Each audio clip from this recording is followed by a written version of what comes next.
आज का टॉपिक हमारा है is ODI cricket dying. Toss करेंगे। ओके, टेल्स है बाबा, टेल्स है। पार्थिव, मुझे क्या लगता है कि ओडीआई क्रिकेट ऑनेस्टली, एक कोई इंस्टाग्राम पे रील आती है, उस पे एक म्यूजिक चलता है कि let's switch to the good part. बीच में इतनी बोरिंग क्रिकेट होती है कि देखने वाले को, कमेंटेट करने वाले को बोरियत हो जाती है यार। मैच में ना कुछ होता नहीं है। तो मेरे विचार में आई एम कन्विंस्ड कि ODI cricket is actually dying. अब भाई आप लोग ये सोच रहे होगे ना कि भाई मैं इस फॉर्मेट के खिलाफ हूं। नहीं हूं यार, आई एम नॉट। भाई मैं तो बस ना डेविल्स एडवोकेट बनने की कोशिश कर रहा हूं। हाँ भाई देखिए, ओडीआई क्रिकेट हाल के समय में, and you will agree with me, fans की पसंद तो नहीं रहा है। I mean it's not the blockbuster that it was. और मैं बस समझने की कोशिश कर रहा हूं कि यार ऐसा एक्चुअली है क्यों।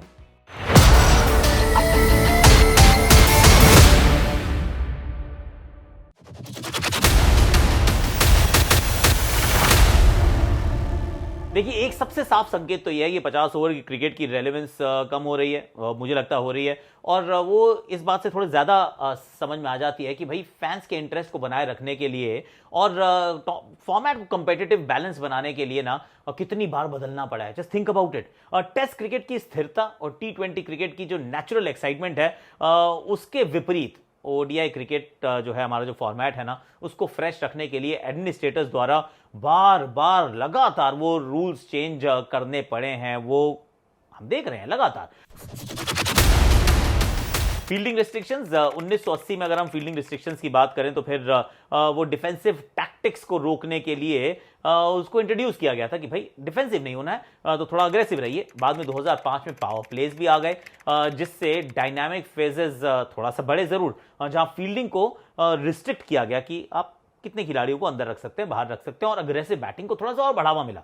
देखिए, बदलाव बार बार हो रहे हैं। और सिर्फ यही नहीं रुके, वो इतनी चीजें बार बार बदलते गए कि पावर प्ले जो था 15 ओवर, फिर 10 ओवर, फिर 35 ओवर के बाद आप एक बार फिर ले सकते हैं। आखिरी 10 में कभी 5 रख सकते हो, कभी 4। आई मीन इतनी बार अगर कोई चीज बदली जा रही है तो इसका अर्थ यह है कि कुछ ना कुछ तो खराब है, वरना you don't fix which ant broken. That's correct, right? Coloured clothing और सफेद गेंद। भाई 1992 का जो वर्ल्ड कप था, वो एक गेम चेंजर था as far as this format is concern, क्योंकि वहां रंगीन कपड़े और सफेद गेंद और डे नाइट मैचेस को इंट्रोड्यूस किया गया जनता के इंटरेस्ट को बढ़ाने के लिए, जिससे गेम में ना एक नया आकर्षण जुड़ गया। अब इन बदलावों ने ओडीआईज को एक और मतलब विजुअली अट्रैक्टिव और एक्साइटिंग प्रोडक्ट में तब्दील कर दिया। There is no doubt about it. फिर 2 नई गेंदें, ये भी बदलाव। 2011 से ना हर इनिंग्स में भाई 2 नई गेंदों का इंट्रोडक्शन हुआ है, जिससे गेंद वो कंसिस्टेंटली हार्ड भी रहे, वो उस मटमैली भी ना हो, फास्ट बॉलर्स और अग्रेसिव स्ट्रोक प्ले को थोड़ा सा और बढ़ावा मिल सके। स्पिनर्स का क्या होगा? लेकिन हालांकि इससे सवाल भी उठे कि भाई क्या फॉर्मेट बहुत ज्यादा बैटर फ्रेंडली हो रहा है, क्योंकि ना स्पिन आती है ना रिवर्स स्विंग होती है, तो फिर चीजें बदल रही हैं। बैटिंग पावर प्ले एक और ये एक्सपेरिमेंट था। ये पूछो मत कितने एक्सपेरिमेंट हुए हैं। बैटिंग पावर प्ले जिसमें टीम्स को 5 ओवर का एक फेज भी दिया जाता था। भाई आप लोग चुन लो, या आपकी अनुमति है आपको, जहां फील्डिंग पे रिस्ट्रिक्शंस लागू होते थे। और हालांकि भाई एक्साइटिंग तो जरूर था, लेकिन इससे बैटर के पक्ष में और थोड़ा सा इम्बैलेंस ही हुआ, और अंततः इसे भी हटा दिया गया। जैसे कई रूल्स को हटाया फिर बदला। अब ये लगातार बदलाव जो है इस बात पर जोर देते हैं कि ओडीआई क्रिकेट को भाई रेलेवेंट रखने के लिए, यू एग्री विद मी, कि हमेशा ना ज्यादा मेहनत करनी पड़ी है। रिसेंटली कुछ ज्यादा ही है। टेस्ट क्रिकेट की भाई बहुत बड़ी स्ट्रेट फॉरवर्ड स्ट्रक्चर है, जो 150 साल से सेम है। T20 की नेचुरल थ्रिल जो है वो भी जब से शुरू हुआ 20 साल हो गए भैया, एज इट इज है। देखिए, हाल के वर्षों में ना, खासकर अगर आप वर्ल्ड कप साइकिल्स में देखें, तो मेजर टूर्नामेंट्स के बीच ओडीआईज की संख्या में तेजी से भाई गिरावट आई है। एकदम सेंसेक्स नीचे की तरफ गिरा है। नंबर्स ये कहानी बताते भी हैं कि ये फॉर्मेट ज्यादातर ना आईसीसी इवेंट्स के लिए एक वार्म अप बनकर रह गया है। उसकी अदरवाइज कोई रेलेवेंस बची नहीं है, ना कि इंटरनेशनल क्रिकेट का वो सेंटर पीस। जो सेंटर पीस होता था ना, वो नहीं है अब उदाहरण के लिए देख लो, इंडिया का जो ओडीआई स्केड्यूल है 2023 वर्ल्ड कप और 2025 के चैंपियंस ट्रॉफी के बीच का, I mean just think about it, it's another ICC event. पर ज्यादा नहीं खेल रहे हम, इस साल भी नहीं खेल रहे। दिसंबर 2023 में हमने साउथ अफ्रीका के खिलाफ वो 3 ओडीआई जरूर खेले थे, जिसमें हमने सेकंड स्ट्रिंग टीम भेजी थी। अगस्त 2024 में हमने श्रीलंका के खिलाफ 3 ओडीआईज खेले, जो कि हम हार गए एक्चुअली। और फरवरी 2025 में हम इंग्लैंड के खिलाफ 3 ओडीआईज खेलने वाले हैं। And that's about it. यानी कि कुल मिलाकर सिर्फ 9 ओडीआई खेले जाएंगे भाई साहब 16 महीने में। सोचिए जरा, ऐसा हो सकता था क्या? जो कि क्रिकेट के दो सबसे बड़े 50 ओवर के जो टूर्नामेंट्स हैं उसके बीच का ये गैप है, ये वो समय है। Think about it. इसकी तुलना में इसी अवधि में I am just trying to make a case कि T20 इंटरनेशनल्स कितनी हो रही हैं, उनकी संख्या जो है वो स्काई रॉकेट कर रही है, क्योंकि नेशंस जो हैं वो शॉर्ट ऑफ मैच को ही प्रायोरिटी दे रहे हैं। ऑडियंस और कमर्शियल रिटर्न्स जो हैं, जो ब्रॉडकास्टर्स के होते हैं, उनको ध्यान में रखते हुए T20 ज्यादा हो रहा है भैया। 2023 वर्ल्ड कप वर्ष में इंडिया ने लगभग 15 T20 खेले थे, इमेजिन, लेकिन सिर्फ 12 ODIs। क्या बताता है ये वाली बात कि भाई T20 क्रिकेट ने इंटरनेशनल स्केड्यूलिंग में ना एक प्रेसिडेंस लेना अब शुरू कर दिया है, और 50 ओवर फॉर्मेट अब थोड़ा सा बैकग्राउंड में चला गया है। वो लाइन में पीछे जाके खड़ा हुआ है, वेट कर रहा है, आने दो मुझे भी आगे, सिवाय ICC ऑर्गेनाइज्ड इवेंट्स के। So ICC event to another ICC event. 2025 champions trophy के लिए क्वालिफिकेशन एक और ये बहुत महत्वपूर्ण बात है, इसको जरा ध्यान से सोचिएगा कि 2025 में ICC की चैंपियंस ट्रॉफी होनी है, करेक्ट है। उसके लिए क्वालिफिकेशन जो है उसका क्राइटेरिया जो इंट्रोड्यूस किया गया ना, वो 2023 वर्ल्ड कप के टॉप 7 टीम्स को इस टूर्नामेंट के लिए ऑटोमेटिकली सेलेक्ट किया गया कि भाई क्वालिफाई कर जाएंगे, एक होम टीम भी रहने वाली है। इससे टीम्स पर वो वर्ल्ड कप में अच्छा खेलने का प्रदर्शन, मतलब अच्छा प्रदर्शन करने का दबाव भी बढ़ गया, इसमें कोई डाउट नहीं है। लेकिन पता है पैराडॉक्सिकली हुआ क्या है, इसने बायलैटरल ODI सीरीज की इंपॉर्टेंस को बिल्कुल घटा दिया है, क्योंकि अब रैंकिंग का फर्क ही नहीं पड़ता। अब टीम्स इन कुछ गेम्स का उपयोग जो है वो प्रेपरेशन के लिए तो शायद कर लें, पर अपनी रैंकिंग के लिए, क्वालिफिकेशन के लिए नहीं कर रहे हैं। तो अब स्टैंड अलोन स्पेक्टिकल तो नहीं रहा ना वो जो बायलैटरल सीरीज हुआ करती थी पहले। 1990s और अर्ली 2000s में टीम्स वर्ल्ड कप के बीच 100 से ज्यादा ODI खेला करती थी, 100+ यार।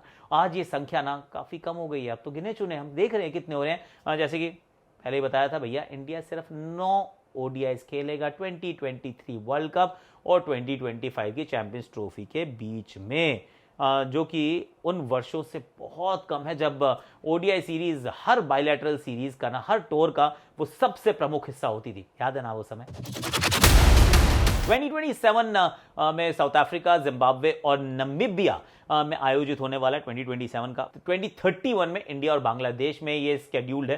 तो 2 वर्ल्ड कप्स तो हमें पता है, ICC ने इवेंट्स की ऑलरेडी पुष्टि कर दी है, तो मतलब फॉर्मेट तो कहीं नहीं जा रहा है। लेकिन वर्ल्ड कप्स और चैंपियंस ट्रॉफीज के अलावा ODIs अक्सर ना अब अनफॉर्चुनेटली फिलर कंटेंट की तरह लगने लगे हैं। अनफॉर्चुनेटली भाई, ब्रॉडकास्ट के रिक्वायरमेंट्स को अगर आप पूरा करने के लिए वो कुछ स्केड्यूल किए तो जाते हैं क्योंकि आपने कमिटमेंट किया है, पर ना कि फैंस की जेन्युइन एक्साइटमेंट पैदा करने के लिए या फिर उसके कॉन्टेक्स्ट के लिए, भाई क्वालिफिकेशन होने वाला कहीं के लिए, अब तो वो भी नहीं बचा है। आज जबकि फॉर्मेट जो है वो बहुत स्ट्रगल कर रहा है, एक समय था भाई नॉट टू लॉन्ग अगो जब 50 ओवर इंटरनेशनल क्रिकेट ओए के लैंडस्केप पर ना, क्रिकेट के लैंडस्केप पर पूरी तरह से हावी था। 1970s में, 1970s में ODI क्रिकेट की शुरुआत वो एक नए एरा के साथ हुई, जब टेलीवाइज स्पोर्ट्स ने क्रिकेट को दुनिया भर के वो लिविंग रूम्स में पहुंचाया, and it was exciting. India की जो शानदार 1983 वर्ल्ड कप की जो जीत थी ना, 50 over world cup, of course वो इंडियन फैंस को और ग्लोबल स्तर पर दिलों में भाई जगह दिलाई उसने, उस फॉर्मेट को, भारतीय क्रिकेट टीम को। इंडिया की जो 1983 की वर्ल्ड कप में जो जीत थी, and let's be very honest, हमारे लिए भी है, इनफैक्ट इंटरनेशनल क्रिकेट के लिए भी है। उस समय इंडिया को ना अंडरडॉग माना जा रहा था, वेस्ट इंडीज 2 लगातार जीत चुका था, और कुछ ही लोग भाई हमें वो पावरफुल वेस्ट इंडीज को हराने का मौका भी दे रहे थे, कह रहे नहीं हो पाएगा इनसे यार। जिन्होंने पिछले 2 वर्ल्ड कप जीते थे, जैसा कहा 75, 79, दे वर डोमिनेटिंग, इसमें कोई डाउट नहीं है, लेकिन हमारा उनके साथ फाइनल्स था। अब कपिल पाजी की लीडरशिप में वो टूर्नामेंट के दौरान वो बहुत इंस्पिरेशनल भी रही। बल्ले से उनका 175 नॉट आउट जिम्बाब्वे के खिलाफ, इंडिया स्ट्रगलिंग 17 for 5। रिमेंबर वहां से आते हैं, 175 नॉट नाबाद बनाते हैं, जिताते हैं। अक्सर वो ग्रेटेस्ट ODI इनिंग्स में से ना एक मानी जाती है। That's Kapil Paaji's fearless counter attack करने वाली जो पारी थी, उसने अकेले ही इंडिया की वर्ल्ड कप उम्मीदों को जीवित रखा था। वेल डन पाजी। भाई जैसा कि सुनील गावस्कर साहब ने उस इनिंग्स के बारे में कहा कि वो पल था जब इंडिया ने विश्वास किया कि हम दुनिया के सबसे अच्छे टीम्स के साथ कंपीट कर सकते हैं। फाइनल में वेस्ट इंडीज के खिलाफ जहां इंडिया ने सिर्फ 183 रन ही बनाए थे, पर उनको डिफेंड किया था। और वो टीम की रेजिलियंस का एक और बहुत ही खूबसूरत उदाहरण था। हमने क्रिकेट खेली उस वजह से यार। जिमी पा मोहिंदर मन्ना जी का वो ऑलराउंड परफॉर्मेंस ने उन्हें मैन ऑफ द मैच का खिताब दिलाया था। याद है आप लोगों को? गौती ने बहुत बार याद दिलाया। वैसे इस जीत में इंडिया में एक क्रिकेटिंग रेवोल्यूशन भी शुरू किया और ओडीआई क्रिकेट को दर्शकों तक वो एक एकदम डोमिनेंट फॉर्मेट उसके बाद बनाकर रखा।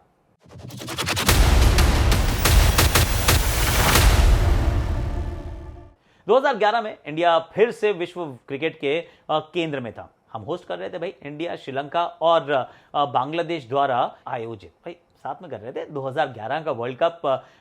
भाई एक बहुत नाटकीय फाइनल के रूप में कल्मिनेट हुआ, जहां पर इंडिया ने MS धोनी की कप्तानी में श्रीलंका को हराकर ट्रॉफी अपने नाम की 28 साल बाद। धोनी ने 91 नॉट आउट बनाए थे और गौतम गंभीर के वो जो 97 रन की पारी थी ना, वो भारतीय क्रिकेट के लिए आइकॉनिक वो मूवमेंट्स में से एक बन चुके हैं। पाजी सचिन तेंदुलकर साहब, जिन्होंने आखिरकार वर्ल्ड कप जीतने का वो जो अपना सपना था ना, वो भी पूरा कर लिया। और ये भी कहा उन्होंने, 2011 में वर्ल्ड कप विक्ट्री मेरे करियर का सबसे ऊंचा पॉइंट था। ओडीआईज वो फॉर्मेट है जहां मैंने अपना रिदम पाया और ये एक फॉर्मेट है जिसे मैं बहुत चेरिश करता हूं। That's Sachin Tendulkar, God of cricket, right?